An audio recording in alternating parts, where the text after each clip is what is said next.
దేవుడు మనలందరినీ కూడా సువార్త పని కొరకు పుట్టించాడు అని ఇప్పటికే మీరు కొన్ని వేల ప్రసంగాలు విన్నారు.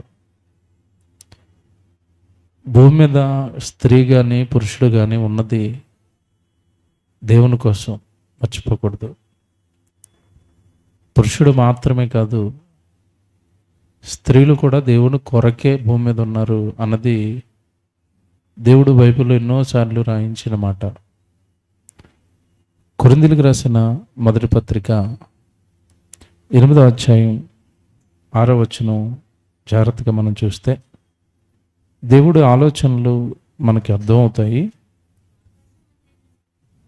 కొరింథీయులకు రాసిన మొదటి పత్రిక 8వ అధ్యాయం 6వ వచనం, ఆకాశమందైనను భూమి మీదనైనను దేవతలు అనబడినవి ఉన్నను మనకు ఒక్కడే దేవుడున్నాడు, ఆయన తండ్రి, ఆయన నుండి సమస్తమును కలిగిన, ఆయన నిమిత్తము, ఆ పదం చూడండి, ఆయన నిమిత్తము మనమున్నాం.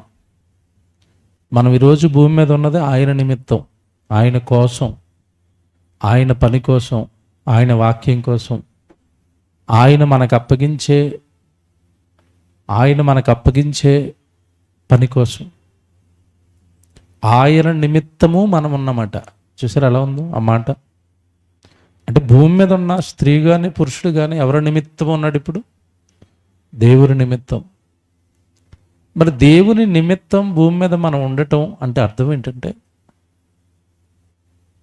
దేవునికి సంఘములో చేర్చబడిన వాళ్ళందరూ కూడా అవయవాలు అన్నాడు. తెలుసు కదా మీకు ఆ మాట? అంటే సంఘంలో చేర్చబడిన వాళ్ళందరూ కూడా క్రీస్తుకు అవయవాలు అన్నాడు. అవయవాలన్నీ కూడా, దేహంలో ఉన్న అవయవాలన్నీ కూడా ఆయా పనుల నిమిత్తం ఉంటాయి. చేతులు పనివేరు, కళ్ళకు పనివేరు, నోటికి పనివేరు, కాళ్ళకు పనివేరు. అవయవాలన్నిటికీ ఒక్కొక్క పని ఉంటుంది. అలాగే మన ఇంట్లో ఉండే వస్తువులు, రకరకాల వస్తువులు ఉంటాయి, అన్నీ ఒక పని చేయు. మొత్తం మీద ఇంట్లో ఉన్న వస్తువులన్నిటికీ పని ఉంది, దేహంలో ఉన్న అవయవాలన్నిటికీ పని ఉంది, సంఘములో చేరిన ప్రతి ఒక్కరికి ఏముంది? ఇప్పుడు పని ఉంది. ఎందుకంటే ఆ మాట ఇప్పుడు మీరు చదువుకున్న మాట, ఆయన నిమిత్తము మనమున్నాం. సంఘంలో మనము ఈ లోకాన్ని అనుభవించే నిమిత్తం కాదు, లోకంలో ఉన్న మనుషుల నిమిత్తము కాదు, లోకంలో ఉన్న సుఖభోగాల నిమిత్తము కాదు, లోకంలో ఉండే డబ్బు సంపాదన నిమిత్తం కాదు, చదువుల నిమిత్తం కాదు, ఉద్యోగాల నిమిత్తం కాదు. అసలు మనకి ఊపిరి పోసి భూమి మీద నిలబెట్టింది, మనకు ఆరోగ్యాన్ని ఇస్తున్నది, మనకు ఆహారం పెట్టి కాపాడుతున్నది, ఈ పంచభూతాలన్నిటినీ మన కొరకు దేవుడు కష్టపడి మన యొద్దకు తెస్తున్నది, మనం ఆయన నిమిత్తము ఉన్నామని మనల్ని ఆయన కాపాడుతున్నాడు. వెరీ గుడ్, ఇది మనసులో పెట్టుకోండి. ఇప్పుడు నేను ఆయన నిమిత్తము నేను ఉన్నాను అంటే, ఇప్పుడు ఆయన నా నుండి ఏం కోరుకుంటున్నాడు? ఇది మనకు తెలియాలి. ఏం కోరుకుంటున్నాడు అంటే, మీ అందరికీ తెలుసు, ఈరోజు ఒక మంచి విషయం ఆలోచింప చేస్తాను మిమ్మల్ని. భూమి మీద ఉన్న మనుషులందరూ కూడా దేవుని నిమిత్తం ఉన్నారు, దేవుని కోసమే ఉన్నారు. అసలు దేవుడు భూమి మీద ఇదిగో నా కోసం నువ్వు ఉన్నావు అని మనల్ని బట్టి ఆనందపడేది ఎప్పుడు అంటే, ఒకరు మన వలన దేవుణ్ణి తెలుసుకున్నప్పుడు, దేవుని వాక్యాన్ని తెలుసుకున్నప్పుడు, అప్పుడు అంటాడు తండ్రి, నిజంగా నువ్వు నా కోసం ఉన్నావు అని. Very good. ఇప్పుడు ఒక వ్యక్తి దేవుణ్ణి తెలుసుకోవాలి అంటే, ఒక వ్యక్తికి దేవుడు తెలియాలి అంటే, మీకు ఇంకా లోపలికి వెళ్ళి ఇంకా మీకు బాగా అర్థమయ్యేటట్టుగా చెప్పాలి అంటే, మేము దేవుణ్ణి తెలుసుకున్నాము అన్న ముసుగులో అసలు దేవుడు రాయించిన ఏ వాక్యము నేర్చుకోకుండా 100 మంది క్రైస్తవులు ఉన్నారు ఈరోజు. వాళ్ళకి దేవుడి గురించి ఏం తెలీదు. దేవుడు అనగానే ఆదివారం గుడికి వెళ్ళి రావాలి, దట్స్ ఇట్, అంతే. ఎప్పుడన్నా కుదిరితే దశమ భాగం ఇవ్వాలి, అంతకు మించి వాళ్ళకి ఏం తెలీదు. ఇప్పుడు వాళ్ళని కూడా మనం ఎలా ట్రీట్ చేయాలంటే, వాళ్ళకు కూడా దేవుడు ఏమీ తెలియలేదంటే వాళ్ళు కూడా ఈక్వల్ టు అన్ని జనులు. కాకపోతే బాప్తిసం తీసుకున్న అన్ని జనులు వీళ్ళు కేవలం బాప్తిసం ఒకటి తీసుకున్నారు. ఆదివారం అలా గుడికెళ్ళి వస్తారు అంతే. దేవుడి ఉద్దేశాలు, దేవుడి ఇష్టాలు, దేవుడి ప్రణాళికలు, అసలు మనిషికి జన్మ ఎందుకు ఇచ్చాడు, మనిషి ఎలా జీవించాలి, దేవుడి కోసం ఎలా బ్రతకాలి, ఇవేవి వాళ్ళకి తెలియదు పాపం. దేవుడు నమ్ముకున్నారంటే నమ్ముకున్నాం, గుడికి వెళ్తున్నారంటే గుడికి వెళ్తున్నాం, ఇదే కదా మనుషులు చెప్పేది. వాళ్ళు తిరిగి దేవుడి గురించి ఒక మాట అడిగితే వాళ్ళ దగ్గర సమాధానం ఉండదు. ఇప్పుడు మీరు జాగ్రత్తగా వినాలి. అంటే ఇప్పుడు మనకు బాధ్యత ఎంత ఉంది అంటే, దేవుణ్ణి ఎరగని వాడికి దేవుణ్ణి పరిచయం చేయటం ఎంత బాధ్యతో, సత్యవాక్యాన్ని ఎరగని వాడికి, అంటే బైబిల్లో ఉన్న దేవుడి జ్ఞానాన్ని ఎరగని వాళ్ళకి ఈ జ్ఞానాన్ని పరిచయం చేయటం కూడా అంతే అవసరం. సత్యవాక్యాన్ని పరిచయం చేయటం అవసరం. ఎందుకంటే మేము గుడికి వెళ్ళి వస్తాం, పరలోకం వెళ్ళిపోతాం అన్న మాయలో అపవాది వాళ్ళని ఉంచింది. దేవుడి కొరకు బ్రతికితేనే తప్ప, దేవుడు పని చేస్తేనే తప్ప పరలోకం వెళ్ళరన్న నిజం వాళ్ళకి తెలియనివ్వకుండా కళ్ళు మూసేసింది. బాప్తిసం తీసుకున్నాం, పరలోకం వెళ్ళిపోతాం, ఇదే ధోరణిలో మిగతా క్రైస్తవులందరినీ ఉంచింది. అలాంటప్పుడు పౌలు గారు సంఘాన్ని మేలుకొలుపుతూ కొరింథీ పట్టణంలో ఉన్న సంఘాన్ని ఒక మంచి మాట రాశారు. ఈ రాత్రి మాటను మనం ఆలోచిస్తే కొంచెం మనం సువార్త చేయడానికి ఒక కొత్త మార్గం మనకు దొరుకుతుంది. మీరు తెలిసిన సందర్భాలే మిమ్మల్ని ఇంకొక కొత్త కోణంలో వాటిని ఆలోచింప చేస్తాను, మీరు ఆలోచించండి. ఇప్పుడు సువార్త చేయాలి, దేవుని పని చేయాలని అందరికీ ఉంటుంది, కానీ ఎలా చేయాలి, రూట్ తెలియాలిగా. సువార్త ఎలా ప్రకటించాలి, మార్గం తెలియాలి కదా. ఇప్పుడు పౌలు గారు మాట చెప్తాడు, కొరింథీయులకు రాసిన 2వ పత్రిక తీయండి. కొరింథీయులకు రాసిన 2వ పత్రిక 4వ అధ్యాయానికి రండి. 4వ అధ్యాయం 14వ వచనం తీద్దాం అందరం నెమ్మదిగా. అందరూ తీసుకోండి, ఇది బాగా ఆలోచిద్దాం. దేవుడి నిమిత్తము మనం ఉన్నాము అన్నది మనసులో పెట్టుకోండి. అంటే సువార్త నిమిత్తం మనం ఉన్నాము, రైట్. ఇప్పుడు ఈ 4:14 కొరింథీయులకు రాసిన 2వ పత్రిక 4వ అధ్యాయం 14వ వచనం. విశ్వసించి తిని కనుక మాటలాడి తిని. ఆగండి, ఏమన్నారు పౌలు గారు? విశ్వసించాను కనుక నేనేం చేస్తాను, మాట్లాడతాను. ఈ మాట ప్రకారం విశ్వసించిన వాళ్ళందరూ ఏం చేయాలి చెప్పండి, మాట్లాడాలి. బాగుందా? మాట్లాడటం లేదంటే అర్థం ఏంటి? మొత్తానికి మనకేదో భయం వేస్తుంది. ఇప్పుడు నువ్వు నన్ను విశ్వసించలేదురా అంటాడా దేవుడు? అంటాడు.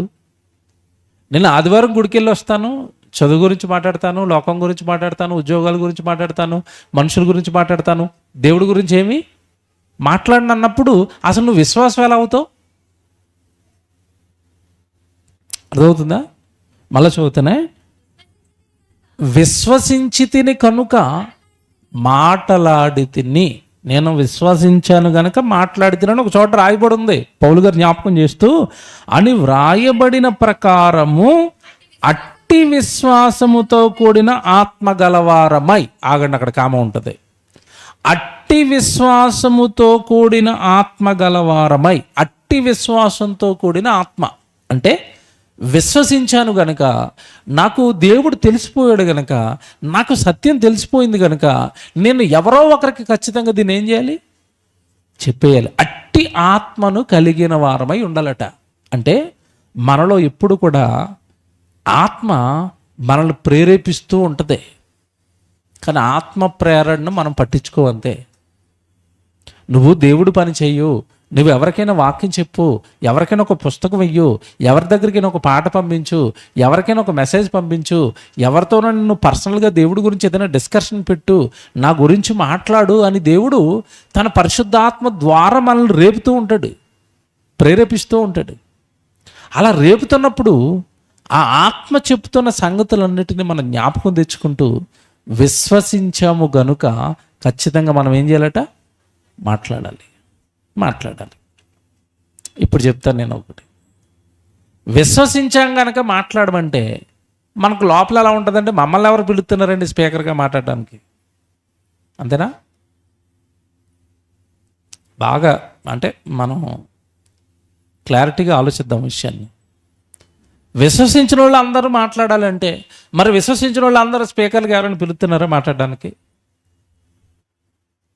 చాలామంది ఏమనుకుంటారంటే మాట్లాడటం అంటే ఇక్కడ మాట్లాడటం అనుకుంటున్నారేమో, తరగతుల్లోనో చర్చిలోనో మాట్లాడటం ఇది మాత్రమే మాట్లాడటం అనుకున్నారేమో. కాదు, బాగా అర్థం చేసుకోవాలి బైబిల్ని. చూపిస్తాను ఇప్పుడు మిమ్మల్ని. బైబిల్లో కొన్ని సందర్భాలు మీరు తిరుగుదిరిగాను. నేను బైబిల్ నేర్చుకుంటున్న తొలినాళ్ళల్లో నాకు ఒకటి అనిపించేది. నేను ఇలాగే మీలాగే స్టూడెంట్లో కూర్చొని నోట్స్ పట్టుకుని బైబిల్ నేర్చుకునేవాడిని. బైబిల్ నేర్చుకున్న తర్వాత నేను ఏం చేసేవాడిని అంటే మా ఆఫీస్లో మా ఫ్రెండ్స్కి చెప్పేవాడిని, నా కొలీగ్స్కి చెప్పేవాడిని, నాకు తెలిసిన వాళ్ళందరికీ ఫోన్లో చెప్పేవాడిని. అప్పట్లో చిన్న ఫోన్ చేసి మాట్లాడి చెప్పేవాడిని, ఎవరైనా ఎదురైతే చెప్పేవాడిని. అలా నేను వ్యక్తిగతంగా సువార్త చేసి చాలామందిని సంఘంలోకి తీసుకొచ్చాను. వ్యక్తిగతంగా వాళ్ళ ఇంటికి వెళ్ళేవాడిని. నేను ఒక్కడిని వెనకాల బ్యాగ్ వేసుకుని, అన్నయ్య మీ ఇంటి దగ్గరికి వస్తాను, గంట సేపు మీతో మాట్లాడతాను అని అలా ఇంట్లోకి కూడా తిరిగాను నేను. అలా ఇంట్లో తిరుగుతున్నప్పుడు హైదరాబాద్లో అప్పట్లో ఒక అతను స్పీకర్గా ఉండేవాడు. నా మీద కామెంట్ చేసేవాడు, ఆ కుర్రోడు ఇంటింటికి తిరుగుతాడండి, సిగ్గులేదండి, అలాగే వెళ్ళకూడదని అనేవాడు. నన్నేమో దేవుడు ప్రేరేపిస్తున్నాడు, నాన్న వాళ్ళకి సత్యం తెలియదురా, వాళ్ళకి సత్యం తెలియదురా. నాకు తెలిసిన వాళ్ళని, నాకు పరిచయమైన వాళ్ళందరింటికి వెళ్ళేవాడిని, బ్యాగ్ వేసుకుని వెనకాల నోట్స్ పెట్టుకుని డైరీ పెట్టుకుని. సాయంత్రం అయితే ఇంట్లో ఉండేవాడిని కాదు, ఒక గంట సేపు కూర్చునేవాడిని, వెళ్ళిపోయేవాడిని బ్యాగ్ వేసుకుని వాళ్ళ ఇంటికి. అలాగే ఇంటింటికి తిరిగి నేను చాలామందికి సువార్త చెప్పాను. పేర్లు చెప్పమని చెప్తాను, వాళ్ళు ఈరోజు సంఘంలో ఉన్నారు. ఇది నేను మీకు ఎందుకు చెప్పానంటే, విశ్వసించి తిని కనుక మాట్లాడి తిని అంటే, మాట్లాడటం అంటే వేదికల మీద ప్రసంగం చేయటం ఒకటే కాదు. బైబిల్లో సువార్తను రకరకాలుగా చేయించాడు దేవుడు. అందులో వ్యక్తిగత సువార్త చేయించాడు దేవుడు. ఇది మనసులో పెట్టుకోండి. ఏ సువార్త? వ్యక్తిగత సువార్త. అంటే ఒక వ్యక్తికి సువార్త చెప్పడానికి వెళ్ళాలి. అలా వెళ్ళిన వాళ్ళు ఉన్నారు బైబిల్లో, ఉన్నారా లేదా? విశ్వసించితను గనక మాట్లాడేస్తాను అంటే మనం పెద్ద పెద్ద వేదికల మీదో బైబిల్ క్లాసులోనో ఆరాధనలోనో మాట్లాడవలసిన అవసరం లేదు. నీలో ఉన్న విశ్వాసం నేను మాట్లాడమని రేపితే వ్యక్తిగతంగా వ్యక్తుల దగ్గరికి వెళ్ళి వాక్యం చెప్పాలి. చెప్పారు బైబిల్లో చాలామంది. అలా చెప్పటం వల్ల చాలా మార్పులు వచ్చాయి. మన దగ్గరికి దస్తాపాన్ అని ఒక అన్న వస్తాడు, తెలుసా ఎవరికైనా? ఆటో నడిపిస్తాడు. అన్న దగ్గరికి వెళ్ళి మీకు సీనని ఎలా తెలుసా అని అడగండి. ఏం చెప్తాడు తెలుసా? ఓ రోజు ఆటో ఎక్కితే ఆటోలో నేను పరిచయం అయితే మీరు చర్చికి వెళ్తారంటే అవునని చెప్పాడు. ఎందుకంటే అప్పటికే అన్న పాటలు పెట్టాడు, దేవుడి పాటలు విన్నాను. ఆటోలో వెనకాల కూర్చొని మీరు చర్చికి వెళ్తారని అడిగాను. నాకు ఎవరైనా చర్చికి వెళ్తారంటే అప్పట్లో ఆనందం. చర్చికి వెళ్తారంటే చర్చికి వెళ్తాను. మీరు బైబిల్ నేర్చుకున్నారంటే బైబిలా, మేము ఆదివారం గుడికి వెళ్ళి వస్తాం అన్నాడు. అయితే మీ ఇంటికి వస్తానన్నా, ఒకరోజు ఒక గంట సేపు మీతో మాట్లాడతానంటే స్టార్టింగ్లో సరేనన్నా చెప్తానన్నాడు, వదిలేసాడు. నెంబర్ తీసుకుని మళ్ళీ ఫోన్ చేశాను, అన్నయ్య మీ ఇంటికి వస్తానన్నాను కదా. ఇంకా అస్తమాట అడిగేసరికి పాపం ఫీల్ అయ్యి సరే అన్న రండి అన్నాడు. ఎంత మంచోడు అంటే నేను వెళ్ళేసరికి వాళ్ళు రొట్టెలు తింటారు, ఎంతంత రొట్టెలు, జొన్న రొట్టెలు చికెను భోజనం చేయించాడు. ఎవరో అన్నయ్య వస్తాడట, బైబిల్ చెప్తాడట అని. నేను వెళ్ళి వాళ్ళకి చెప్పిన పాఠం ఏంటో తెలుసా? అన్నని వాళ్ళ ఫ్యామిలీని కూర్చోబెట్టాను, అన్నయ్య మీతో మీరు చర్చికి వెళ్తా అన్నారు కనుక మన బైబిల్ గురించి మీకు 4 విషయాలు చెప్తాను అంతే అన్నాను.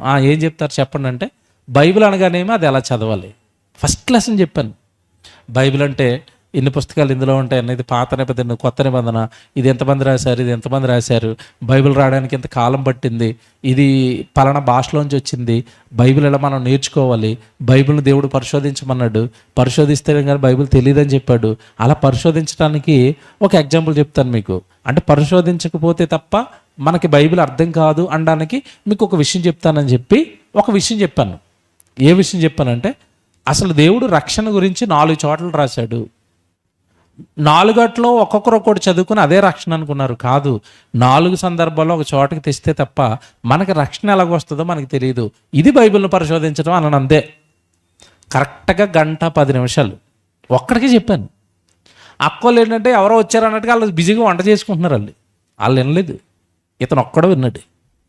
విన్న తర్వాత అతని నుంచి వచ్చింది ఏంటంటే, నేను బోల్డు సంవత్సరాల నుంచి పోతున్నాను ఈ పెద్ద టెంపుల్కి, అతను ఎప్పుడు చెప్పలేదు ఇవి.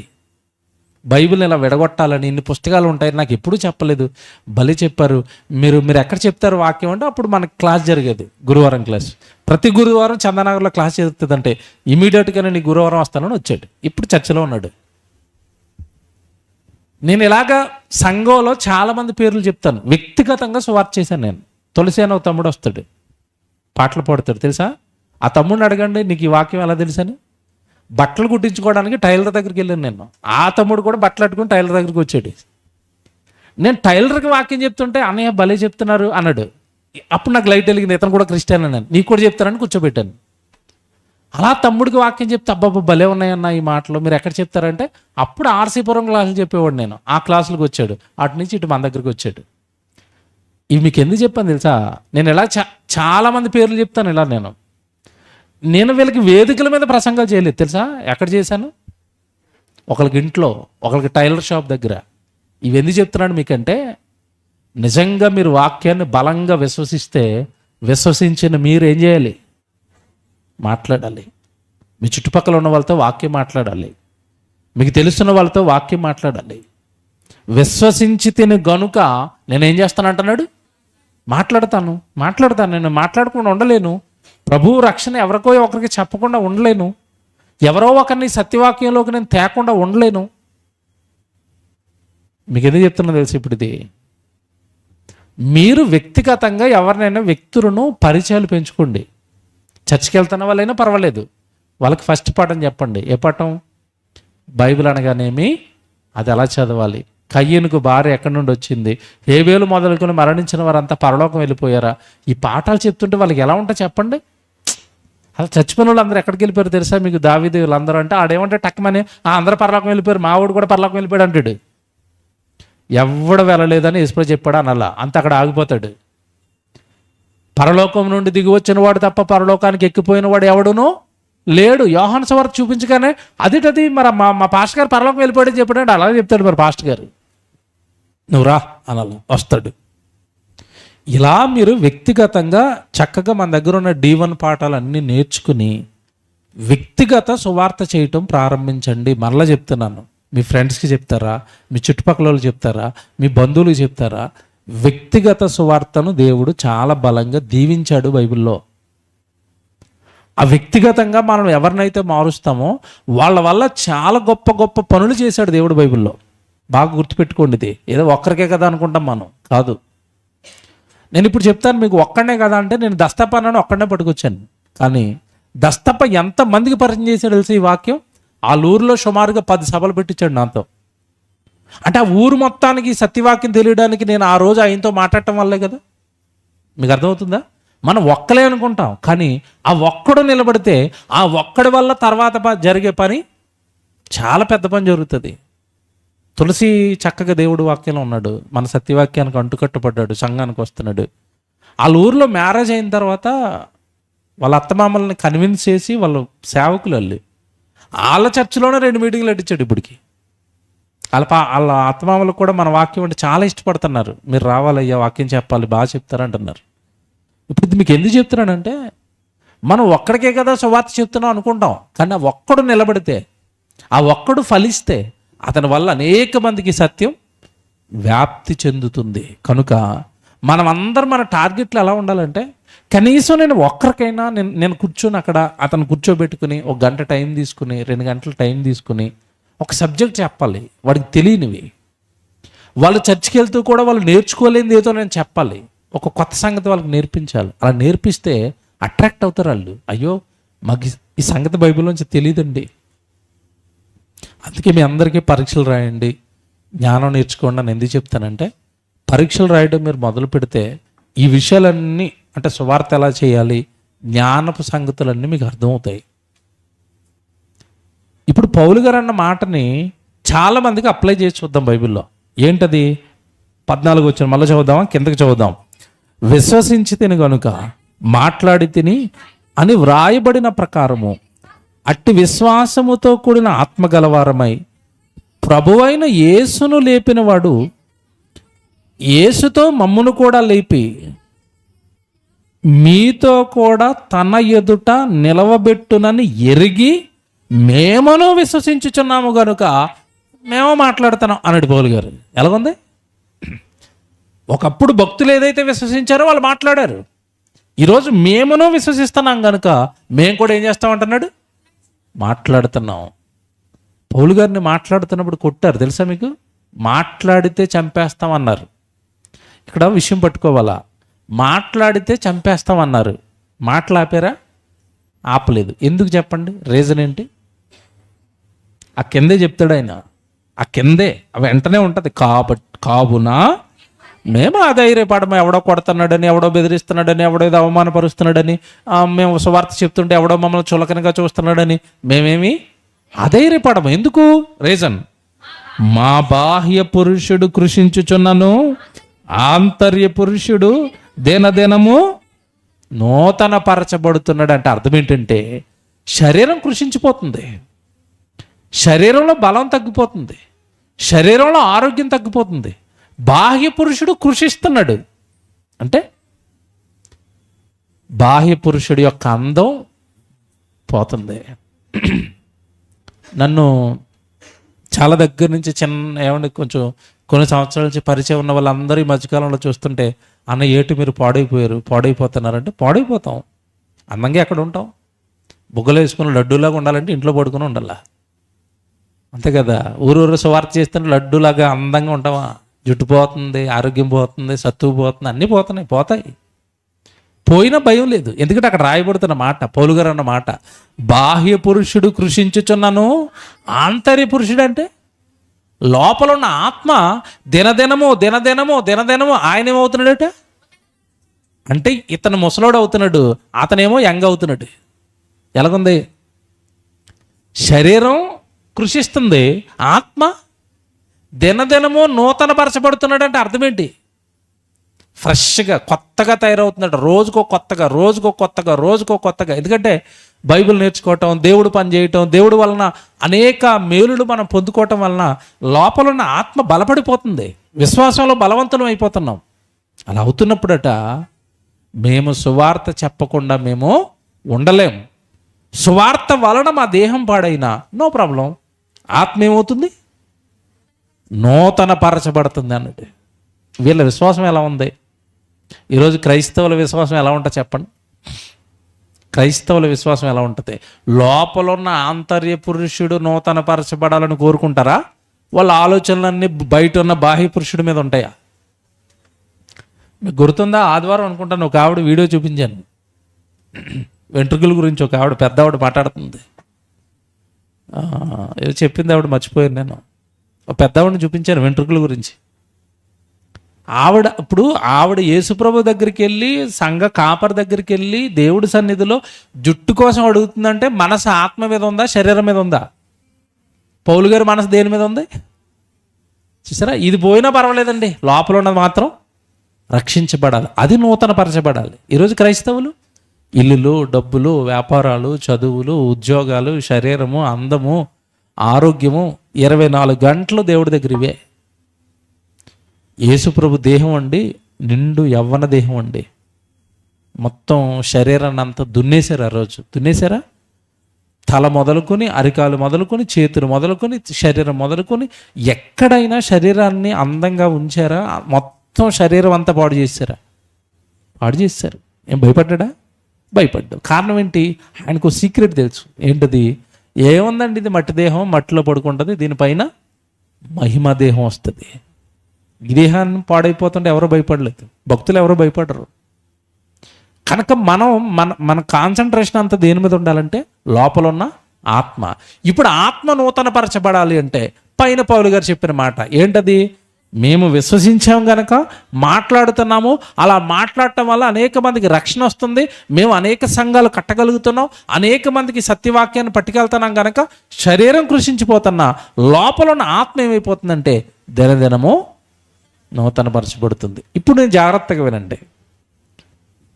విశ్వసించి తిని కనుక మాట్లాడి తిని అంటే, మాట్లాడటం ప్రసంగం అనగానే 100 మంది మన ముందు ఉండవలసిన అవసరత లేదు, 1000 మంది ఉండవలసిన అవసరత లేదు, నేను చర్చిలోనే చెప్పాలన్న అవసరత కూడా లేదు. నేను నిజంగా నీకు వాక్యం అర్థమైపోతే చర్చిలో చెప్పాలని అనుకోవు. నేను నిజంగా చెప్తున్నాను, నా లైఫ్ ఇదే నేను చేసేవాడిని. బోరబండ వాక్యం నేర్చుకోవడానికి వెళ్ళేవాడిని, ఈ కర్ణాటక ప్రాంతాలన్నీ తిరిగేవాడిని సువార్త చెప్పుకుంటూ. నాకు సంఘంలో అవకాశాలు ఇవ్వండి, నాకు సంఘంలో షెడ్యూల్ వేయండి. నేను ఎప్పుడు ఇక్కడ అడిగేవాడిని కాదు. మనం నేర్చుకున్నది బాగా వినండి, మనం నేర్చుకున్నది నేర్చుకుంటున్న వాళ్ళకి చెప్పడానికి కాదు, ఎవరికి చెప్పడానికి? మీరు చెప్పండి. ఇప్పుడు ఇక్కడ మీరు వాక్యం నేర్చుకుంటున్నారు, నాకు ప్రసంగాలు ఇస్తారన్నారు, ప్రసంగం ఇచ్చావు, మీరు ఎవరికి చెప్తారు ఇప్పుడు ప్రసంగం? వీళ్ళకే, వీళ్ళ దగ్గరే మీరు నేర్చుకుని వీళ్ళకే చెప్తే కింద ఉన్న వాళ్ళు అలాగ ఉంటారు. వాళ్ళు చెప్పులే ఇంక మాకు తప్పదు అన్నట్టు. నువ్వేమన్నా కొంచెం కష్టపడి ఏమైనా కొత్త విషయాలు తీసి బాగా మాట్లాడుతున్నావు అనుకోండి, బాగున్నాయన్నట్టుగా ఇలా చూస్తారు. లేదంటే తల కిందకి వేసుకుని చెప్పులేక మాకు తప్పదు, ఆయన షెడ్యూల్ వేసిరు అన్నట్టు ఉంటారు. ఇప్పుడు మన ఆశ ఇక్కడున్న వాళ్ళకి చెప్పడం కాదు, ఎవరికి చెప్పాలి?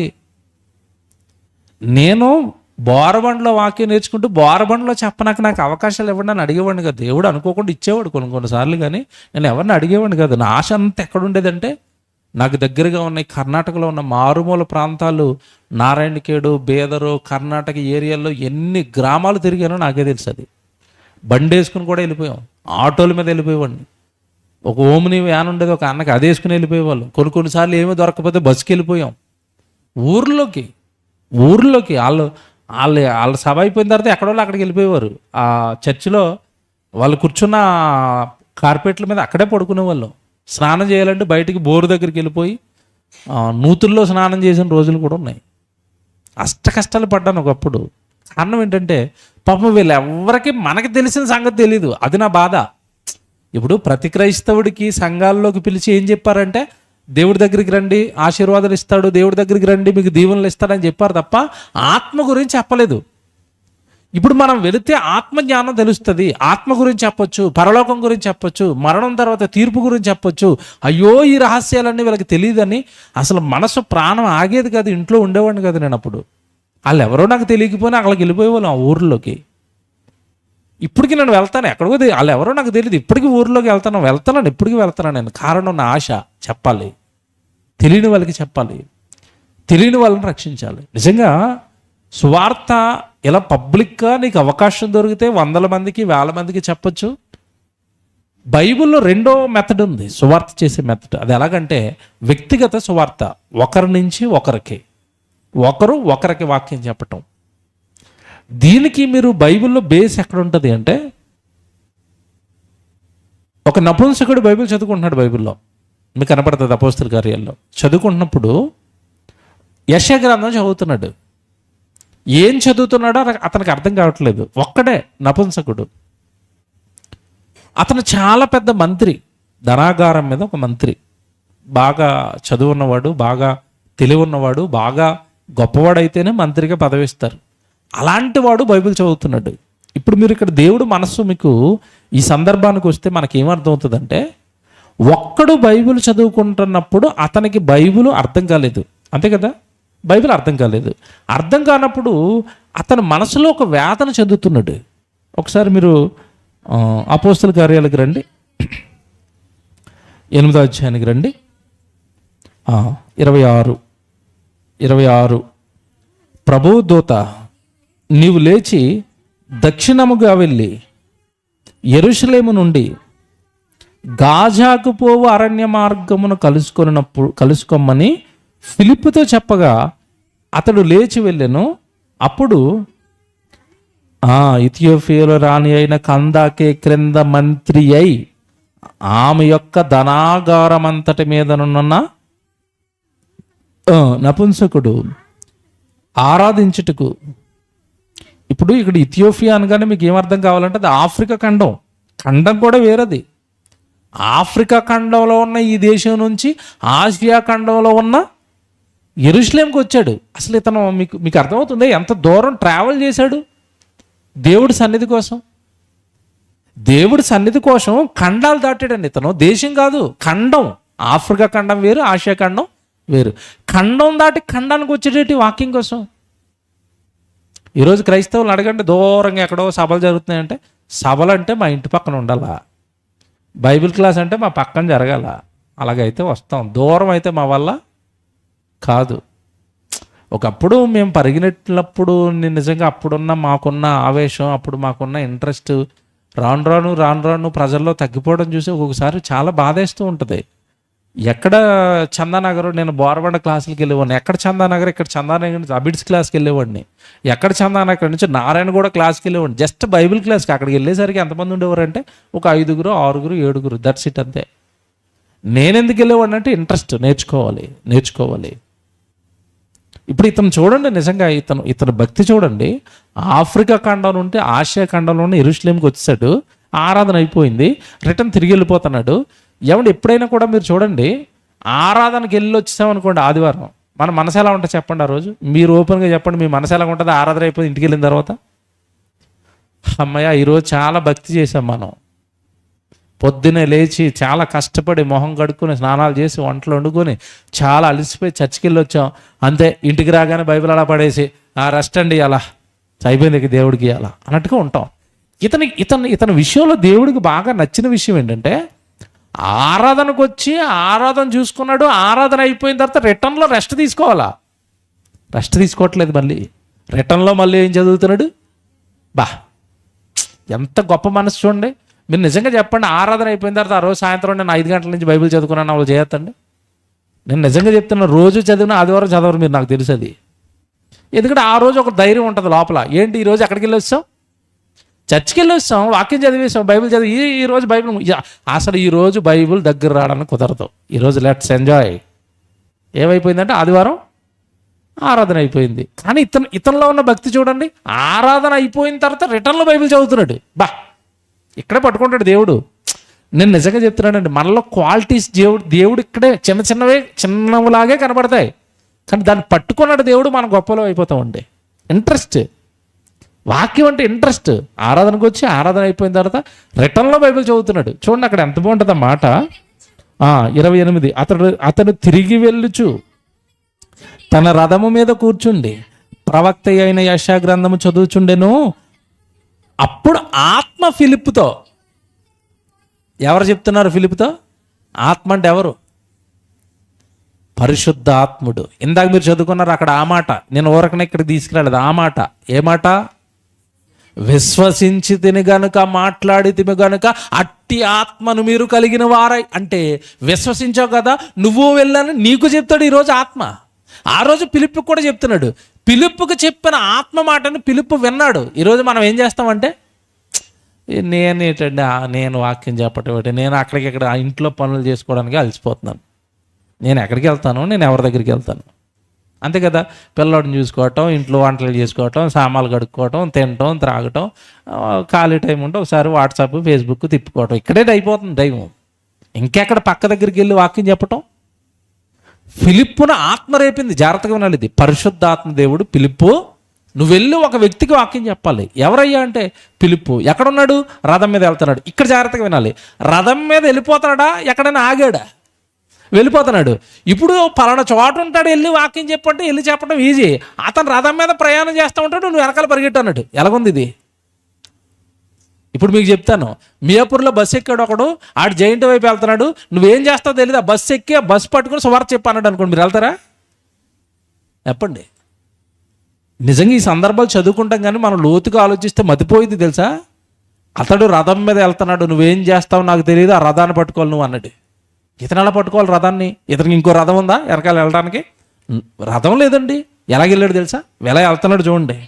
ఫిలిప్పు దగ్గరకు పరిగెత్తుకుని పోయి, అంటే రథం వెనకాల పరిగెట్టాడా? రథం వెనకాల పరిగెట్టాడా? పరిగెట్టాడండి. ఇక్కడ జాగ్రత్తగా వినాలి, రథం వెనకాల పరిగెడుతున్నది దేనికోసం? దేనికోసం? సువార్త చెప్పడానికి. పోన్ రథంలో ఏమైనా 100 మంది ఉన్నారా? ఒక్కడు. ఎలాగుంది ఇది? ఎప్పుడైనా మీరు పరిగెట్టారా దేవుడి కోసం? సరే వెనక తిరిగి ఆలోచించుకోండి. వాక్యం చెప్పడానికి పరిగెట్టాను, వాక్యం చెప్పడానికి బస్సుని చేశాను, వాక్యం చెప్పడానికి అలిసిపోయాను, వాక్యం చెప్పడానికి గస వచ్చేసింది నాకు. ఏముంటాయి మన జీవితాల్లో? మీరు ఆలోచించండి. ఒక్కడి కోసం పరిగెడుతున్నాడు అండి ఫిలిప్పు. ఒక్కడి కోసం పరిగెడుతున్నాడు. ఎందుకు పరిగెడుతున్నాడు అంటే ఆత్మ అతన్ని ఏం చేసింది? రేపింది. వెళ్ళినైనా సువార్త చెప్పిన ఆయన. అందులో ఆ రథంలో ఒక వ్యక్తి ఉన్నాడు, ఆయన ఫిలిప్పు. నువ్వు వెళ్ళాలి, నువ్వు వెళ్ళాలి, నువ్వు వెళ్ళాలి. వెళ్ళాడు. వెళ్ళి చూడండి ఎంత బాగుంటుందంటే, ఇక్కడ అతని దగ్గరికి పోయి అతను కలుసుకోనమని చెప్పాను. పిలుపు పరిగెత్తుకుని పోయి అతడు ప్రవక్త అయిన యెషయా గ్రంథం చదువుచుండగా విని, నువ్వు చదువుచున్నది గ్రహించుచున్నావు అని అతను అడగగా, అతడు ఎవడైనను నాకు త్రోవ చూపుకుంటే ఎలాగూ గ్రహింపగలనని అంటే, ఇది మీరు పట్టుకోవాలా. అయ్యా, ఎవరో ఒకరు నాకు వాక్యంలో త్రోవ చూపించకపోతే నాకు ఎలాగ అర్థమవుతుంది? అర్థమవుదా వాక్యం? అర్థమవుదు. మీకు తెలిసి మీ బంధువుల్లో మీ చెల్లి, మీ అక్క, మీ తమ్ముడు, మీ అమ్మ, మీ నాన్న, మీ బంధువులు అందరూ సువార్తకి చర్చికి వెళ్ళిపోతున్నారు కదా. ఆ గుడికి వెళ్తున్న వాళ్ళు ఎవరికైనా ఇక్కడ మీరు విన్న ఒక మంచి పాయింట్, అసలు క్రైస్తవ సమాజానికి ఈ విషయం తెలియదు అన్న విషయం ఒకసారి మీరు వాళ్ళని అడగండి. ఈ విషయం మీకు తెలుసా అని అడగండి. వాళ్ళ నోట్లోంచి వచ్చేది ఏంటో తెలుసా ఆన్సరు? మా పాస్టర్ గారు ఇప్పుడు మాకు చెప్పలేదు. ఎందుకు చెప్పడంటే ఆయనకి తెలియదు, పాపం తెలీదు. సేవకులందరూ బైబిల్ నేర్చుకుని మీరు సేవకులు అవ్వండి అని చెప్పాడు బైబిల్లో దేవుడు. కానీ వీళ్ళు మమ్మల్ని ఆత్మ ప్రేరేపించింది, దేవుడు ఆ ఊరిని చూపించాడని ఆ ఊరికి వచ్చి చర్చిలు కట్టేశారు తప్ప వీళ్ళు ఎప్పుడు వెళ్ళారు బడికి? ఏ బడికి వెళ్ళాలి పాస్టర్ గారు? ఏ బడికి వెళ్ళాలి? బైబిల్ బడికి వెళ్ళాలి. ప్రతి పాస్టరు నేర్చుకోవాలి. అక్కడ 8 సంవత్సరాలు మాతో రాత్రి పగళ్ళు చదివించాడు బైబిల్ సుందరరావు గారు. ఇప్పుడు నేను బ్యాచ్కి పాఠాలు చెప్పడానికి వెళ్ళానండి. నిజంగా వాళ్ళ పిల్లలు పాపం రాత్రి పగల్లో బైబిల్ నేర్చుకుంటున్నారండి. ఉదయం 9 గంటలకి మొత్తం వాళ్ళు లేవాలి, ఫ్రెష్ అయిపోయి ఉదయం 9 గంటలకి టిఫిన్లు చేసేసి వైట్ బట్టలు వేసుకొని ఆ మోకాల మీద ఉండాలి. అలాగా మేము క్లాస్కి వెళ్ళే టైం వరకు, మేము వెళ్ళిన తర్వాత ప్రార్థన చేసిన తర్వాత మోకాల నుంచి లేస్తున్నారు. ఉదయం 9 గంటలకి స్టార్ట్ అయితే సాయంత్రం 4:30 వరకు క్లాసులే వరుసగా, ఒక లంచ్ బ్రేక్, మళ్ళీ 4:30 నుంచి బ్రేక్. వాళ్ళకి బ్రేక్ అంటే చెప్పిన పాఠాలను హోంవర్క్లు రాసుకోవడానికి. మరలా కరెక్ట్గా 8:30కి మళ్ళా క్లాస్, 9:30 వరకు మళ్ళా క్లాస్. వాళ్ళు 11 అయ్యేసరికి 10:30, 11 అవుతుంది. మళ్ళీ పొద్దున్న లేచిపోవాలా. 6 నెలల నుంచి కంటిన్యూగా నేర్చుకుంటున్నారు అలా బైబిల్ పిల్లలు. ఎంత బాగున్నారండి వాళ్ళు. నిజంగా నాకు బోర్డు అంత విషయాలు చెప్పాలని చెప్పి నేను రెస్ట్ తీసుకోకుండా మరీ చెప్పేసాను వాళ్ళకి. నీరసం అయిపోయిన వాళ్ళకి చెప్పి వాళ్ళకి ఇంట్రెస్ట్ ఉంది, నేర్చుకుంటున్నారు. నా టైం అయిపోతుంది, నా 10 days అయిపోతాయి, ఇంకా చెప్పాలని నిన్న ట్రైన్ ఎక్కడానికి వచ్చే ముందు వరకు కూడా వాళ్ళకి క్లాస్ చెప్పి వచ్చాను. ఇది ఎందుకు చెప్పానంటే, మనకి తెలిసిన విషయం, మనం నేర్చుకున్న విషయం ఎవరో ఒకరికి చెప్తే వాళ్ళు దేవుడి గురించిన జ్ఞానంలో గొప్పవాళ్ళు అవుతారు. పిలుపుకి ఏం అవసరం? పరిగెట్టుకుని రథం వెనకాల వెళ్ళటం. ఆ రథంలో ఉన్న ఒక్కడికి వాక్యం చెప్పటం ఏంటి? చెప్పాడు, మార్గం చూపించాడు, యేసుప్రభు గురించి చెప్పాడు. వెంటనే అక్కడ జరిగింది ఏంటో తెలుసా? పిలుపుతో అన్నాడు, అయ్యా అది యేసుప్రభు మా కొరకు ప్రాణం పెట్టాడని ఎంతకాలం మాకు తెలీదు. కొంచెం ఇగో నీళ్ళు వచ్చినాయి కదా, రథం పక్క కాపుతాను, నాకేమి చేయాలా? బాప్తిసం ఇచ్చాను. బాప్తిసం తీసుకుని వెళ్ళిపోయాడు. ఏమన్నా మీరు ఒక విషయం చెప్తాను.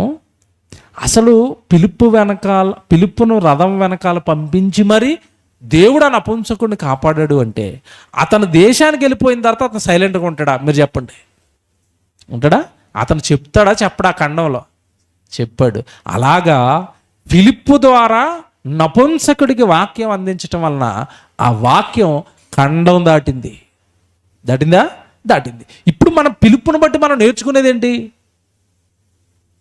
విశ్వసించి తిని కనుక మాట్లాడతాను అంటే మాట్లాడడానికి 100 మంది ఉండవలసిన అవసరం లేదు. ఒక్కరు ఉన్నా సరే వాళ్ళకి మనం ఏం చెప్పాలి? వాక్యం చెప్పాలి. ఒక్కడికి చెప్పండి, ఒక్కరికే చెప్పండి. మీరు ఒక్కరిని టార్గెట్ పెట్టుకోండి, ఇతని దేవుళ్ళలోకి నడిపించాలి, లేదా ఇతనికి సత్యవాక్యాన్ని చెప్పాలి. ఎలాగైనా మా సంఘంలోకి ఆ వ్యక్తిని తీసుకురావాలి. మీరు టార్గెట్ పెట్టండి. మన సంఘంలోకి కాదు, యూనివర్సిటీ మీకు తెలిసిన ప్రాంతాల్లో ఉన్నారా, వైజాగ్లో ఉన్నారా, అతనికి వాక్యం చెప్పండి. ఆ వైజాగ్ సంఘానికి చేర్చండి. మీకు మన సత్యాన్ని చెప్పే కళాశాలలు మన రాష్ట్రం అంతా ఉంటాయి, దేశం అంతా ఉంటాయి. ఎవరికైనా వాక్యం చెప్పి ఆయా సంఘాలకు మీరు నడిపించండి. అలాగా ఎంత ఆనందంగా ఉంటుంది తెలుసా? అతని వల్ల ఫలాలు వస్తూ ఉంటే భవిష్యత్తులో మనం ఎంత సంతోషపడతామో తెలుసా? మనకు వచ్చే ఆనందానికి అవధులు ఉండవు. కనుక విశ్వసించిన ప్రతి ఒక్కరూ ఏం చేయాలి? మాట్లాడటం అంటే ఒక్కరికైనా వ్యక్తిగతంగా మనం ఏం చెప్పాలి? సువార్త చెప్పాలి. ఇప్పుడు మీకు ఎవరిని చూపించాను? పిలుపుని చూపించాను. అసలు పౌలు గారికి ఎంతమంది వాక్యం చెప్పారు చెప్పండి? యేసుప్రభు తర్వాత, కళ్ళు పోయిన తర్వాత ఒక్కతనే తెలుసా? పౌలు గారు నిలబెడతాడు. ఒకసారి మీరు ఇదే పక్కా అధ్యాయానికి వచ్చేయండి. 8లో ఉన్నారా మీరు? 9కి 9:15 చూడండి. 9:15 అందుకు ప్రభు, నీవు వెళ్ళుము, అన్ని జనుల ఎదుటను, రాజుల ఎదుటను, ఇశ్రాయేలు ఎదుటను నా నామము భరించుటకును. చూసారా, అతడు నేను ఏర్పరచుకున్న సాధనమై ఉన్నాడు. ఇది ఎవరి గురించి చెప్తున్నాడు? ఎవరు చెప్తున్నారంటే దేవుడు అననీయ అనే ఒక వ్యక్తికి చెప్తున్నాడు. మీరు 16లో చదువుకుంటే అర్థమవుతుంది. 16లో దమస్కులో అననీయ అని ఒక శిష్యుడు ఉండెను. ప్రభువు దర్శనమందు అననీయ అని అతను పిలువగా అతడు, ప్రభు ఇదిగో ఉన్నాను. అందుకు ప్రభువు నీవు లేచి తిన్నదనబడిన వీధికి వెళ్ళి యోధ అనువాని ఎంట తార్సువాడైన సౌలు అనువాని కొరకు విచారించుము. ఇదిగో అతడు ప్రార్థన చేయుచున్నాడు. అతడు అననీయ అని ఒక మనుషుడు లోపలికి వచ్చి తాను దృష్టి పొందినట్లు తన మీద చేతులుంచుట చూచి ఉన్నాడని చెప్పాను. అందుకు అననీయ, ప్రభువా, ఈ మనుష్యుడు యెరూషలేములో పరిశుద్ధులకు ఎంతో కీడు చేయుచున్నాడని అతని గూర్చి అనేకుల వలన వింటిని. అననీయని వెళ్ళమంటే తను డౌట్ పడుతున్నాడు. బాబు, నువ్వు వెళ్ళమని చెప్తున్న వ్యక్తి మంచోడు కాదు, మర్డర్. అందుకే కదా అంతకుముందు 8వ అధ్యాయంలో అనేక మందిని ఏం చేశాడు? చంపేశాడు కదా, హింసించాడు కదా. అలాంటి ఆయన దగ్గరికి నన్ను వెళ్ళమంటున్నావు ఏంటి ప్రభా? అతను మంచోడు కదని దర్శనంలో దేవుడు మాట్లాడుతుంటే అననీయ రివర్స్లో చెప్తుంటే అప్పుడు 15వ వచనంలో అన్నాడు, అందుకు ప్రభు నీ వెళ్ళు, అన్ని జనుల ఎదుటను, రాజుల ఎదుటను, ఇశ్రాయేలుల ఎదుటను నా నామము భరించుటకు నేను ఏర్పరచుకున్న సాధనమై అన్నాడు. ఇప్పుడు ఈ సందర్భానికి మిమ్మల్ని ఎందుకు తీసుకొచ్చానంటే అక్కడ ఫిలిప్పు నపుంసకుడికి వాక్యం చెప్పాడు, ఒకరికి వాక్యం చెప్పారు. ఇప్పుడు అననీయ ఎవరి దగ్గరికి వెళ్తున్నాడు? ఎవరి దగ్గరికి?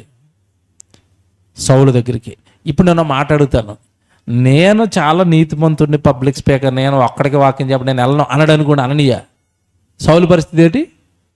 ఇప్పుడు అననీయ సౌలు దగ్గరికి వెళ్ళకపోతే, సౌలు పౌలుగా మారకపోతే ఎంత సువార్త ఆగిపోద్ది మీరు ఆలోచించండి. కనుక సువార్త అనగానే 100 మందికి 1000 మందికి చెప్పటమే కాదు, వ్యక్తిగతంగా ఒక వ్యక్తికి మరో వ్యక్తికి కూడా మన సువార్త ఏం చేయాలి? అందించాలి. అందుకే దేవుడు చెప్తాడు ఎప్పుడు కూడా, ఒక వ్యక్తి మీతో కలిసినప్పుడు అతనితో మీరు దేవుని గురించి మాట్లాడండి, దేవుని గురించే మాట్లాడండి. మీ ఇంట్లో వాళ్ళు ఎలా ఉన్నారు? కుశలమా? అందరు బాగున్నారా?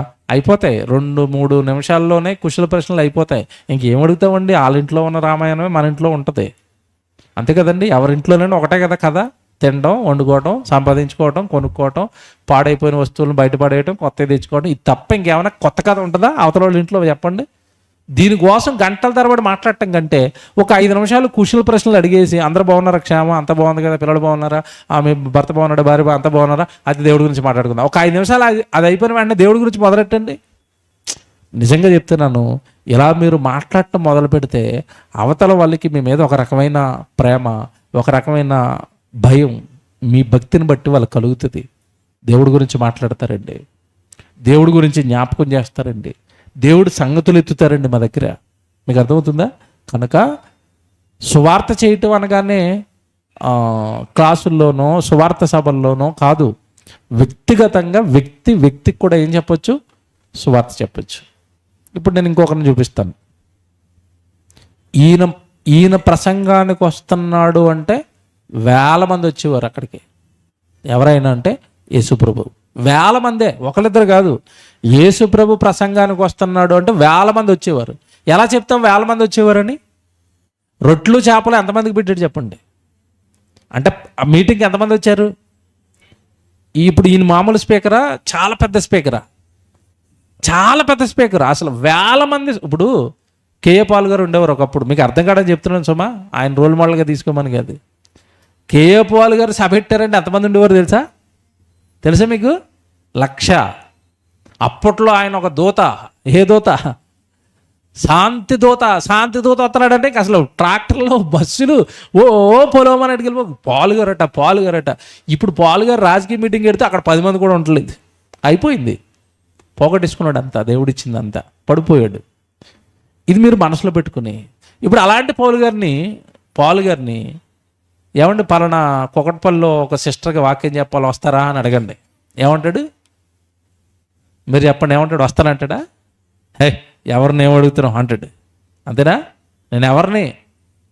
లక్షల మందికి సువార్త చెప్పాను, ఒకళ్ళిద్దరికి వాక్యం చెప్పడానికి నేను రాను. అసలు నాకు విచిత్రం అయిపోయాను. పబ్లిక్ మీటింగ్లు అంటే యేసు ప్రభు వేల మందికి వాక్యం అలా చెప్తాడో, ఆయన సువార్తల్లో రెండో మెథడ్ మీరు ఆలోచిస్తే వ్యక్తిగత సువార్తలు ఎక్కువ చేశాడు యేసు ప్రభు, తెలుసా? మరి జ్ఞాపకం చేసుకోండి, స్త్రీ ఉంటుంది ఒక ఆవిడ, సమర స్త్రీ, అక్కడ ఒక్క ఆవిడే ఉంది కదా, ఈయనకి ఏం పని అండి ఆ ఒక్క ఆవిడకి వాక్యం చెప్పడానికి? మీరు ఆలోచించండి. అప్పటికి పోనీ ఈయన ఏమైనా ఖాళీగా ఉన్నాడంటే ఆల్రెడీ సువార్త చేసేసి అలసిపోయి ఆకలితో ఉన్నాడు. ఆ టైంలో ఒక ఆవిడ వస్తే నేను పబ్లిక్ స్పీకర్, ఒక్క ఆవిడకి వాక్యం పొమ్మని అనడా? అదిటండి అసలు యేసుప్రభు మనసు. ఒక్కళ్ళని కూడా వదలడా? ఒక్కళ్ళని కూడా వదలడు. ఆ ఒక్క ఆవిడని మార్చినందుకు ఆవిడ ఏం చేసిన తర్వాత ఊర్లో వాళ్ళందరినీ మార్చేసింది. అంటే నువ్వు ఒక్కరికి వాక్యం చెప్పు, మీ అక్కకి చెప్తావా, మీ తమ్ముడికి చెప్తావా, మీ చెల్లికి చెప్తావా, మీ అన్నయ్యకి చెప్తావా, మీ ఫ్రెండ్స్కి చెప్తావా, మీ కొలీగ్స్కి చెప్తావా? ఒక్కలకి ఈ సత్యాన్ని పరిచయం చేయి. ఈ వేడి, ఈ రగులుతున్న ఈ నిప్పు జ్వాలల లాంటి సంఘాన్ని పరిచయం చేయి. వాడు రగులుతాడు. తర్వాత మీరు ఒక్కల్ని ఇతన్ని ఎలాగైనా సరే ఈ సత్యంలోకి తీసుకుని రావాలి. టార్గెట్ పెట్టుకుని పని చేయండి ఒక్కరిని. తర్వాత అతని వల్ల జరిగే పని మీకు తెలియదండి. ఎంతో గొప్ప పని జరగవచ్చు. ఒకవేళ అలాగే పని జరిగితే అతని వలన జరిగిన పని అంతటికి ఫలాలు ఎవరు పొందుకుంటారు? మనమే. ఒక్కరికి చెప్పిన మనమే. ఒక్కరికి నేను రోజు లెక్కలేసుకుంటానండి. ఈ నెలంతా మనం ఎంతమందికి వాక్యం చెప్పుంటాం, యూట్యూబ్ ద్వారా ఎంతమందికి వెళ్తుంది, చిన్నపిల్లలు షార్ట్ బిట్లు చేస్తారు, వీళ్ళు ఆ బిట్లు ఎంతమంది చూస్తున్నారు, లైవ్లో ఎంతమంది చూస్తున్నారు, వీడియోలు ఎంతమంది చూస్తున్నారు, నేను స్వతహాగా వెళ్ళి ఒక్కొక్క మీటింగ్లో ఎంతమంది వచ్చి ఉంటారు, ఎన్ని మీటింగ్లు తిరిగాను, ఎంతమందికి చెప్తున్నాను, నిరంతరం నేను ఇవే ఆలోచించుకుంటాను. నాకు ఏం తెలియదు, మరో ప్రపంచం తెలియదు నాకు. ఇవే ఆలోచించుకుంటాను. నా ద్వారా ఈ నెల మొత్తంలో యూట్యూబ్ ద్వారా కానీ, ఫేస్బుక్ ద్వారా కానీ, పబ్లిక్ మీటింగ్లకు వెళ్ళి కానీ, ఈ చర్చ్ ద్వారా కానీ, ఏదైనా సువార్తల ద్వారా కానీ ఎంతమందికి ఈ నెలలో నేను వాక్యం అందించి ఉంటాను, ఎంతమందికి చెప్పుంటాను, ఎంతమందిని బలపరిచి ఉంటాను, ఇది మీరు ఆలోచించుకోవాలా. విశ్వసించాను కనుక నేను ఏం చేస్తాను? మాట్లాడతాను. మీకు అది చెప్తున్నాను. నేను ఎక్కడ మాట్లాడాలండి? నాకెక్కడండి ప్రసంగాలు, నాకెక్కడండి వేదికలు? కాదు, వ్యక్తిగతంగా వ్యక్తికి సువార్త చెప్పడం కూడా మాట్లాడటమే. ఇప్పుడు యేసుప్రభు దగ్గర తీసుకొస్తాను. లూకా సువార్త 10వ అధ్యాయానికి రండి. నిజంగా ఇది ఆశ్చర్యం కలిగిస్తుంది. ఇది లూకా సువార్త 10వ అధ్యాయానికి రండి, 38 చదువుదామే.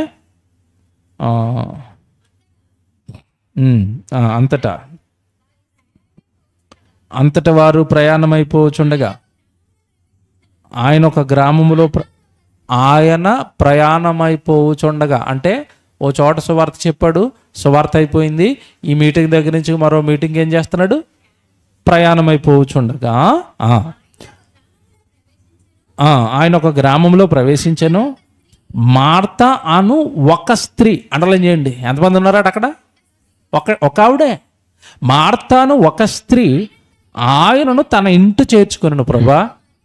ప్రభా మా ఇంట్లోకి రారా, కొంచెం మా ఇంట్లోకి రారా అని అడిగింది. ఆ తర్వాత ఆవిడ గట్ట ఇంకో సహోదరు ఉందట. ఎవరు? మార్తాను ఒక స్త్రీ తన ఇంట, ఆమెకు మరియా అని ఒక సోదరి ఉండెను. ఈమె అంటే మరియా. పిలిచిన ఆవిడెవరు? కూర్చున్న ఆవిడెవరు? అది బాగా అట్టుకోండి. ఇది పిలిచిన ఆవిడేమో కూర్చోలేదు, మార్త పిలిచింది కూర్చోలేదు. ఆవిడ కూర్చోకుండా ఆవిడ ఏం చేస్తుందంటే భోజనాల సెక్షన్లోకి వెళ్ళిపోయింది. వంట చేయాలని ఇప్పుడని విస్తారమైన పని ఎందుకు పెట్టుకుందంటే లేక మరి పెద్ద స్పీకర్ ఇంటికి వస్తే 4 రకాలు 5 రకాలు వంటలు చేసేయాలి కదా. భోజనాలు అడవుల్లో ఆవిడ ఉంది పాపం. ఈలోపు మరి ఇక్కడ కూర్చొని ఉంది. ఇప్పుడు ఈయన ఈ ఒక్క ఆవిడ అలా కూర్చొని ఉంటే అసలు నిజానికండి పెద్ద పబ్లిక్ స్పీకర్ కదండి, మహత్యం కలిగిన వాడు కదండి. అసలు మీరు యేసుప్రభు జీవితాన్ని ఎలా ఆలోచించుకోవాలంటే అసలు యేసుప్రభుకు ఉన్న శక్తులు ఈరోజు ఎవరికైనా ఉంటే ఆడ అసలు మనుషులతో ఉంటాడా అనిపించేది నాకైతే. ఉంటాడా? చిటికేస్తే చచ్చిపోయినాడు లేస్తున్నాడు అనుకోండి, ఎవరింట్లోకి ఒక ఆవిడ పిలిస్తే వస్తానమ్మా అని వస్తాడా? మీరు చెప్పండి. మీకు ఇంకా బాగా అర్థం కావాలంటే హైదరాబాద్లో నెంబర్ 1 సర్జరీ చేసేవాడు ఎవడైతే ఉన్నాడో, పెద్ద డాక్టరు, మీకు తెలుసో లేదో, గురవారెడ్డి అని ఒక ఆయన ఉంటాడు, మోకాళ్ళ ఆపరేషన్లు చేస్తాడు. చిరంజీవి గారు, తర్వాత బాలకృష్ణ గారు, అంటే సినిమా వాళ్ళ స్థాయిలో ఎవరికి అనారోగ్యం వచ్చినా ఎముకలకి సంబంధించి ఆయన దగ్గరికి వెళ్తారు. ఇప్పుడు ఆయన్ని ఎవరైనా కలవాలంటే ఒంటరిగా కలవలేరు తెలుసా, అపాయింట్మెంట్ తీసుకోవాలా, చాలా బిజీగా ఉంటాడు. టిఫిన్ కూడా కారులో చేస్తూ ఉంటాడు. రోజుకు 10 ఆపరేషన్లు చేయాలా, మోకాళ్ళు అందరు మోకాళ్ళు అరిగిపోవడమే కదా, చాలా బిజీగా ఉంటాడు. ఇప్పుడు ఆయన్ని మీ ఇంటికి రమ్మనంటే భోజనానికి వస్తాడేమో, వస్తాడా? రాడు. ఎందుకు రాడంటే నేను మోకాళ్ళ ఆపరేషన్ చేయడంలో చాలా బిజీగా ఉన్నాడు. ఇప్పుడు యేసుప్రభు మోకాళ్ళ ఆపరేషన్ కాదు, మొత్తం మోకాళ్ళు లేకపోయినా ఇచ్చేస్తాడు ఈయన. అవునా? చచ్చిపోయిన లేపేస్తాడు. కుంటోడికి కాళ్ళు వచ్చేస్తాయి, గుడ్డోళ్ళకి కళ్ళు వచ్చేస్తాయి. అసలు ఇతనికి అసాధ్యమైందంటే అది లేదు. అలాంటి ఆయన ఎవరో ఒక ఆవిడ పిలిస్తే ఇంట్లోకి వెళ్ళటం ఏంటండి? మీరు ఆలోచించండి. ఏం యేసుప్రభు అండి, ఏం యేసుప్రభు అండి. నిజంగా భౌతికంగా ఆ రోజు అలా చూసి అలాగా నిజంగా యేసుప్రభుని అలా చూడటం, ఆయనకు భోజనం పెట్టడం నిజంగా వండర్ఫుల్. ఆయనతో పాటు ఆ కాలంలో ఉన్నవాళ్ళు. పిలిచింది మార్త భోజనాల సెక్షన్లో బిజీగా ఉంది, మరియ కూర్చుంది. మరియ కూర్చోగా నేను మొదలు పెట్టేశాడు చూడండి, వాక్యం చెప్పడం మొదలు పెట్టేసాడండి. ఒక్క ఆమెకి వాక్యం చెప్తాడా? ఒక్క ఆమెకి. అది ఎవరిక్కడ? మహాశక్తి కలిగి 1000 మందికి ప్రసంగాలు చేసే ప్రసంగికుడు ఒక్క ఆమెను కూర్చోబెట్టుకుని వాక్యం చెప్తాడా? వాక్యం చెప్తాడా? ఎవడు? ఇప్పుడు మీరు ఏం ఆలోచించాలి చెప్పండి. నిజంగా యేసుప్రభు మనకు అర్థమైపోతే నేను ఒక్కరినైనా దగ్గర కూర్చోబెట్టుకుని ఏం చెప్పాలి? వాక్యం చెప్పాలి. మీ పిల్లని కూర్చోబెట్టుకోండి, మీ పిల్లని కూర్చోబెట్టుకోండి, మీ బంధువులను కూర్చోబెట్టుకోండి, మీ ఇరుగు పొరుగుల ఇంటికి ఎవరో ఒకళ్ళ ఇంటికి వెళ్ళండి. అక్క ఎక్కువసేపు నీతో దేవుడితో మాట్లాడతానని వెళ్ళండి. మీరు అలా మాట్లాడండి. మాట్లాడగా ఈ జ్ఞానం అంతా వాళ్ళకి తెలిసిపోతూ ఉంటే, అబ్బా మీరు భలే నేర్చుకున్నారక్క బైబిల్, నేను కూడా వస్తాను. వస్తారా? రారా? వస్తారు. నిలబెట్టిన వాళ్ళు అవుతారు, ఆత్మను కాపాడిన వాళ్ళు అవుతారు. మీరు ఆలోచించుకోండి. ఈయన కిందకి వెళ్ళేసరికి ఒక మాట మీరు చూడండి, అలాగా 30 వచనం. ఆమెకు మరి అని ఒక సహోదరి ఉండెను. ఈమె యేసు పాదముల యొద్ద కూర్చుండి ఆయన బోధ వినుచుండెను. బోధ ఎంతమందికి జరుగుతుంది? ఒక్క ఆవిడికి బోధ ఏంటండి? మీరు ఆలోచించండి. లెక్చరర్లకి పాఠాలు వేసాము. ఇప్పుడు మేము పాఠాలు చెప్తున్నారు. నాకు చాలా రోజుల క్రితం మాట చెవిలో పడింది. ఒక అతను అన్నాడట, అన్నీ పాఠాలు వేసాడు కానీ ఎవడు రావట్లేదు, 3-4 వస్తున్నారు. చూడండి ఎంతమంది వస్తున్నారట జూమ్లో? 3-4 వస్తున్నారట. 3-4 చెప్పరాట అయ్యగారు అప్పుడే. అంటే వీళ్ళకి ఏమర్థమైపోయింది? దేవుడు బైబిల్ ఏమర్థమైంది? 3 ఉంటే చెప్పవా, 4 ఉంటే చెప్పవా? యేసుప్రభు ఎంతమంది చెప్తున్నాడు ఇక్కడ? ఇప్పుడు యేసుప్రభు గొప్ప బోధకుడా, మనం గొప్ప బోధకులు? ఆయనే ఒక్కరికి చెప్తే నువ్వు 3కి చెప్పవా? నాకు ప్రసన్న ఒకసారి అన్నాడు, నాన్న ఈ ఎంబీడీహెచ్ లైన్ వాళ్ళు అందరూ గొడవ పెట్టేస్తున్నారు నాన్న, వాళ్ళందరినీ లెక్చరర్లు చేసి తోసి పాఠాలు వేసేయండి ఆయన అన్నాడు. ఎందుకంటే అక్కడ గొడవట, నాది ఎంబీడీహెచ్ అయిపోయింది, నాకు ప్రసంగాలు ఎవరా, నాకు వేదికలు ఎవరా, నాకు మైకులు ఎవరంటే వాళ్ళు ఏం చేయలేదు తెలియక ఎంబీడీహెచ్ వాళ్ళు అయిపోయిన వాళ్ళందరినీ పాఠాలు వేసేసి ఓ జూమ్ క్లాస్ రెడీ మీరు పోండి చెప్పుకోవడానికి వదిలేశారట. అక్కడేం జరుగుతుందంటే ఆ జూమ్ క్లాస్ చేసిన తర్వాత వీడికి నిన్నగాక మనం నేర్చుకున్నాడు కాస్త దేవుడు అవకాశం ఇచ్చే వరకు ఆగాలి. నాకు ఇస్తారా లేదని అవకాశం లాగేసుకుంటే ఆ అవకాశం లాక్కున్నట్టే ఉంటుంది, పెద్దగా ఫలాలు ఏముండవు. వీడు మైకిచ్చుకోగానే అక్కడ రోజు 10 మంది ఉంటే అక్కడ 3 వస్తున్నారట. అయ్యగారు మరి ప్రసంగాలు కొంచెం అలాగుంటున్నాయి. ఆ తర్వాత కంప్లైంట్ చేస్తే ప్రసన్నాన్ని తిట్టాడట. నోరు మూసుకుని ఒక్కడున్నా సరే నువ్వేం చెప్పాలి? వాక్యం చెప్పాలి.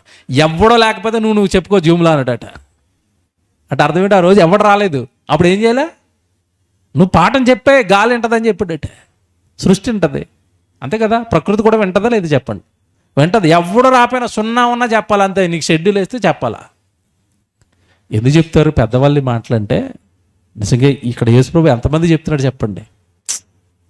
మనం చెప్తున్నాం, ఒక్కలుంటే చెప్తామండి. ఒక్కలుంటే వాక్యం చెప్పాలనిపిస్తుందా? ఒక్కలుంటే అక్క ఏం చేస్తున్నావు, మీ ఇంట్లో ఏం జరుగుతుంది, మీ తమ్ముడు ఏం చేస్తున్నాడు, ఏమన్నా కొత్త వస్తువులు ఏమన్నా కొన్నారా, షర్ట్లు ఏమన్నా బుక్ చేశారా, కొత్త మోడల్స్ డ్రెస్సులు ఏమన్నా దిగినాయా మీ ఊర్లో? వాక్యం కూర్చోబెట్టుకుని ఎక్కడ మాట్లాడతారండి? మళ్ళా చెప్తున్నాను, సువార్త చేయటం అంటే పబ్లిక్ వేదికల మీద సువార్త చేసే అవకాశం వస్తే చెయ్యొచ్చు, లేదా విశ్వసించాం కనుక ఎప్పుడు ఒక్కరితోనైనా మనం ఏం మాట్లాడుతూ ఉండాలి? వాక్యం. మీరు ఈ రోజు నుంచి రేపటి నుంచి ట్రై చేసి చూడండి. నేను ఈ కొత్తగా విషయం చెప్పాను కదా, రేపటి నుంచి మీరు ట్రై చేసి చూస్తూ ఉండండి. ఈరోజు నేను ఎవరో ఒకరు కొంచెం ఒక కయ్యనుకు భార్య అక్కడ వచ్చింది, బైబిల్ అలా చదవాలి, లేదా ఇప్పుడు నేను చెప్పిన విషయం అయినా ఆత్మకి సంబంధించింది అయినా మరణానికి సంబంధించింది ఎవరో ఒకరికి బంధువులు ఉంటారు, చుట్టాలు ఉంటారు, ఫ్రెండ్స్ ఉంటారు, ఇరుగు పొరుగు పరిచయాలు ఉంటాయి, ఎవరో ఒకరికి వాక్యం చెప్పాలి. ఒకరికి నేను నిజంగా చెప్తున్నాను, నేను ఎదిగిన విధానం ఇదే. ఇందా చెప్పాను కదా పేర్లు, ఇంకా చెప్పమంటే ఇంకా చెప్తాను. అలా ఒక్కొక్కరిని చందానగర్ క్లాస్లోకి నడిపించేవాడిని. ఒక్కళ్ళనే వాళ్ళు వచ్చిన తర్వాత వాళ్ళు నన్ను మీటింగ్లు తీసుకెళ్ళడం స్టార్ట్ చేశారు. ఆ కర్ణాటక ప్రాంతం అంతా అలా మీటింగ్లకి వెళ్ళాను. ముందు వ్యక్తుల దగ్గరికి వెళ్ళాను, తర్వాత మీటింగ్ల దగ్గరికి వెళ్ళాను. ఒక్క ప్రాంతానికి వెళ్ళేవాడిని కర్ణాటక. ఇప్పుడు దేవుడి దయ వల్ల నాకు కొంచెం అన్ని చోట్ల తిరుగుతున్నాను అంతే. ఇది స్టెప్ బై స్టెప్ రావాలి. దేవుడు మనకి ఇవ్వాలి అంటే లోపల పౌలు గారు చెప్పిన మాట చదువుదాం, అది ఎంత బాగుంటుందో. 2 కొరింథీ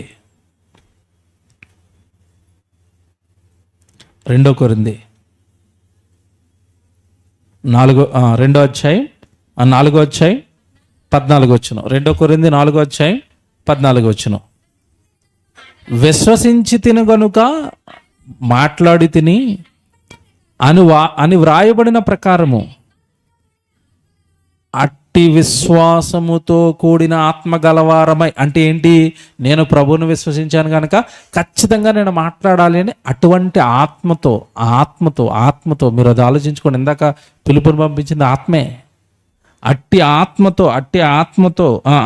ఆత్మ గలవారమై ప్రభువైన యేసును లేపినవాడు యేసుతో మమ్మును కూడా లేపి మీతో కూడా తన ఎదుట నిలవబెట్టునని ఎరిగి మేమును విశ్వసించుచున్నాము గనుక.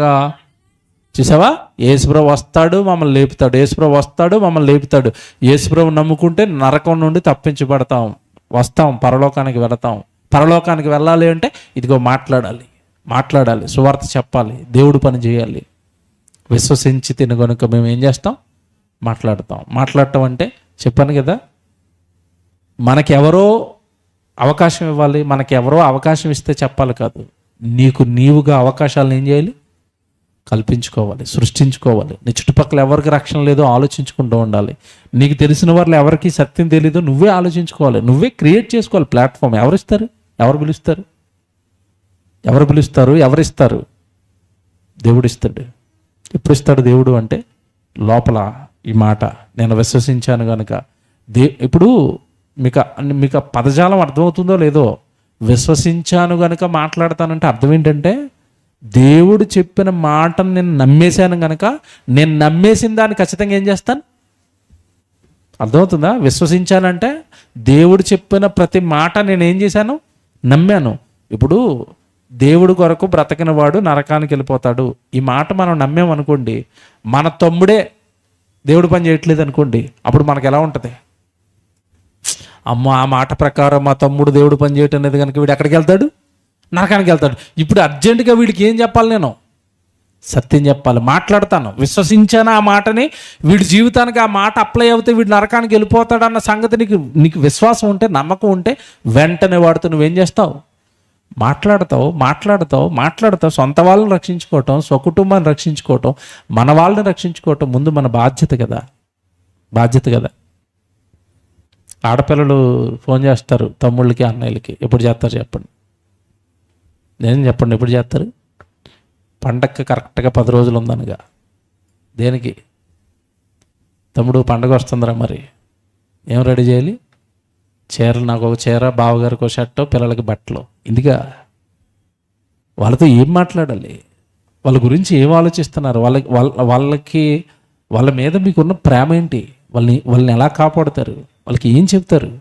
మీరు ఆలోచించుకోండి. విశ్వసించిన ప్రతి వాడు ఏం చేయాలి? మాట్లాడాలి. ప్రార్థన చేసుకుందాం.